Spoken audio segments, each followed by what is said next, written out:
My name is Andrea Jungaberle. I'm sitting here with Amy Emerson, the CEO of MAPS B Corp. Hi, Amy. Hi, Andrea.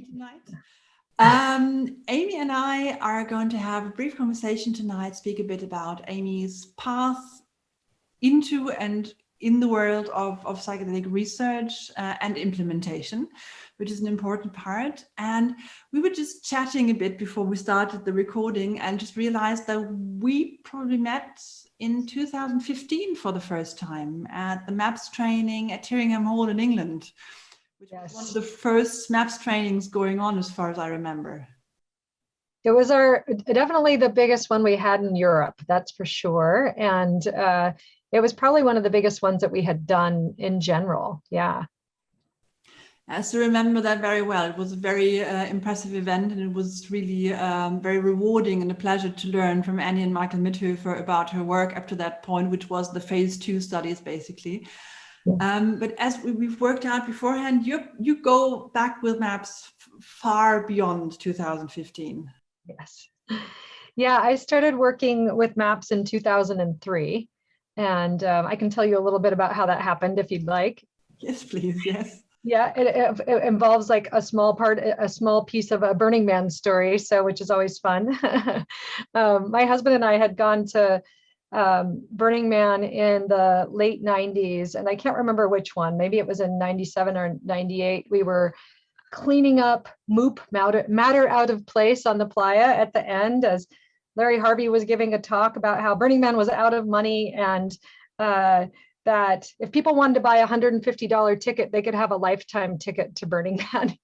So that just tells you how long ago it was. That was a high price ticket that would last you a lifetime. I wish I would have bought it. Anyway, as we were cleaning up, my husband Paul found a little piece of paper that said an advertisement for the Mind States conference would be happening in Berkeley at the International Hall. And we thought, wow, this looks really cool. It was it was about psychedelics, and we had our own experiences of psychedelics, and I was in clinical research at that time. And so I was like, wow, a whole conference about this. This looks cool. Let's go. So we did. And that was where I started to learn about, really the past and the past research that had been done in psychedelics, and what was trying to be done during that time. And in the late 90s, there wasn't a whole lot happening. It was mostly, some academic research or, research on the harms, really. Mm-hmm. So we started going regularly to those Mind States conferences. And at one of them, I heard Rick speaking, and he was talking about wanting to start a nonprofit pharma company and look at MDMA for PTSD and really restart this research with the FDA. And it was kind of the opening I was looking for, because I really wanted to get involved, and I'm not an academic. And I looked at my husband and I was like, I want to help him do this. And so I went, and emailed him at some point and sent him my resume. And a couple months later, he called me and he was like, do you know how to write monitoring plans? We have this ethics committee and they're asking for a monitoring plan. And I remembered your resume. I was like, sure, I can do that for you. And that was in probably maybe 2002 or so. And it just kind of evolved from there. So I really started working more with Rick and Michael in 2003 when we got the first study approved through FDA and the ethics committees, which took years to do. And I would just spend some of my time on the nights and weekends while I was working at Chiron, which became Novartis. I was doing vaccine research at the time. Helping to create a way to collect the data and work with FDA and all of the documents that were necessary to really do that first study in a way that would be enduring and be usable later as we got to this point. And it is, we still have the data from that study, and it's still very helpful in our interactions with FDA. So that was kind of my path to it. And I really never, once I had that kind of moment of clarity where I was like, I want to help Rick do this. I just have had such a orientation towards the possibility of it and the need for it, and that I could see how it could happen, that I never really have been discouraged or turned back from that. I don't think that I knew it was going to take so long to do it, but it's just been an amazing journey to get to this point. So basically, you're possibly one of the few people who've witnessed MAPS grow from a small non-profit organization, well, basically around Rick and his ideas, to being a large, psychedelic company into a certain extent, also MAPS B Corp. Could you talk about this a bit? Yeah. Boy, I had no idea at the time when I had this thought that of what I was getting myself into. But at that point, there was just a few of us. It was Rick and just a few people at MAPS, and, volunteering their time for the most part. And that slowly grew into a research team within MAPS. And around the end of 2014, we had about 5 to 7 people on the research team. So then there was also within MAPS kind of a communications and policy group, also very small.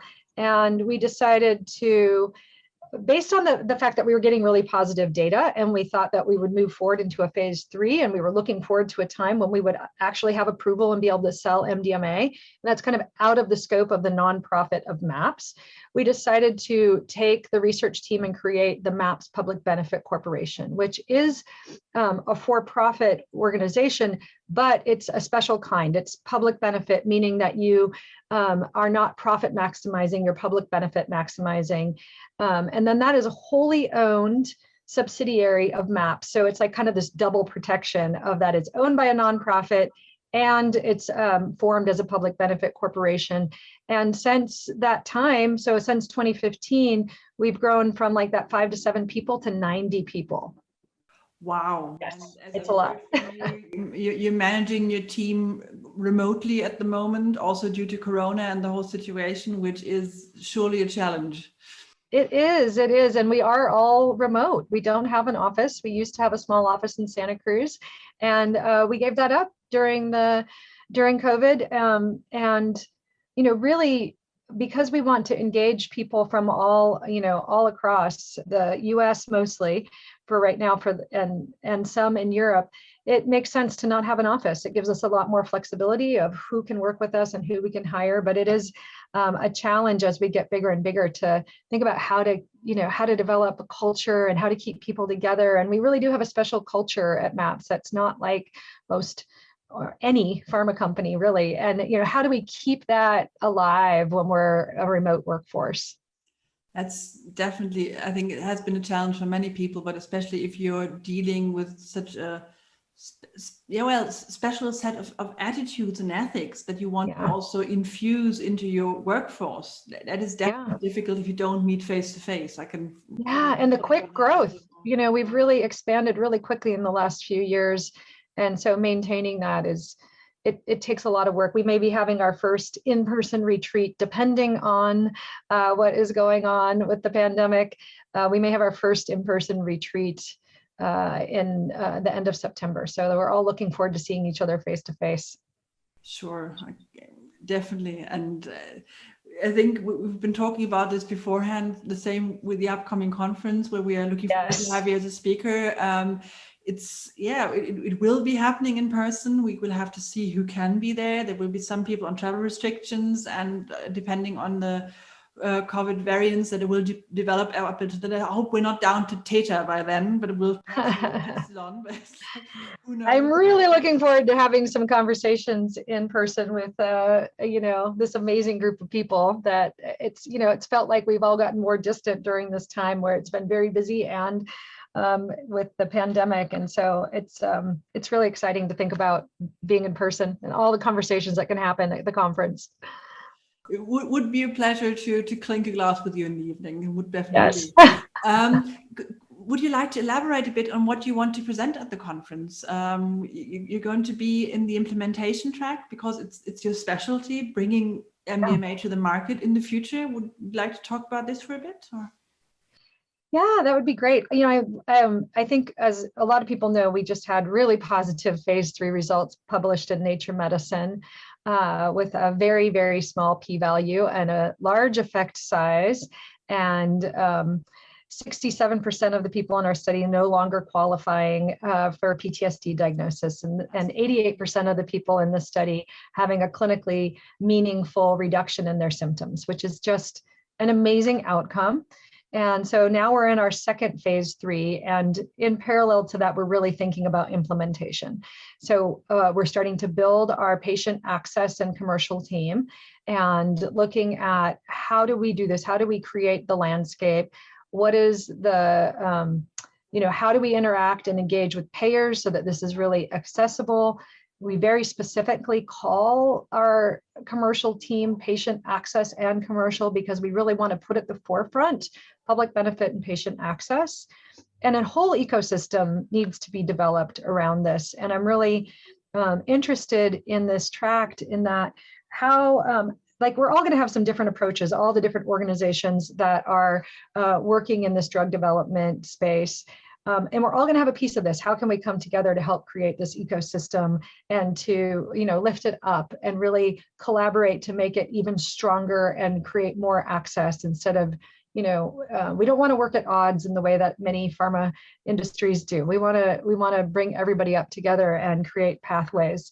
So I think that's going to be an interesting piece of this. And for me specifically, I'll be talking a little bit about what is our goal is US first, and our US program includes Canada and Israel. And then in parallel, but a little behind, we're working in Europe. We've started our phase 3 lead-in in Europe. And then what is it going to take to look at the rest of the world? So what other countries have kind of reciprocity with an approval from the US or Europe? And how do we support that? It's not the same as rolling out a normal drug that's approved because we have a training program. So this is part of our implementation. And that training program needs to be translated into cultural context and language. This is a huge, it's going to be a huge lift to do this, to really create availability in a global way. And I think there's a long way to go, also looking at other indications, looking at how therapies need to be adapted, as you say, for cultural context, because I think, for example, therapy in the Arab Emirates will look different to California. Yes, very much. Yeah.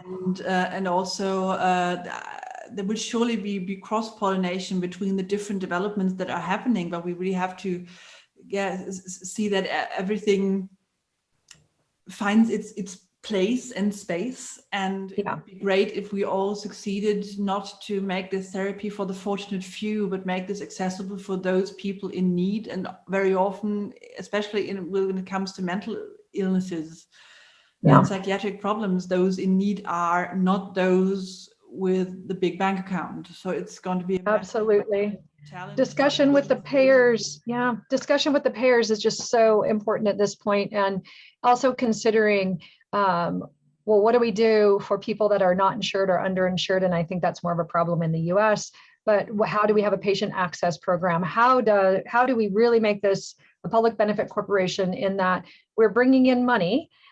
We do want to make a revenue. How do we use that money wisely to create a sustainable organization? Because that's really important for managing the life cycle of this, but also put that money back into patient access. It's fascinating topics. I'm so looking forward to listen to you speaking on that, and also to the panels with the other contributors in the implementation track. Amy, thank you very much for talking to me about these topics.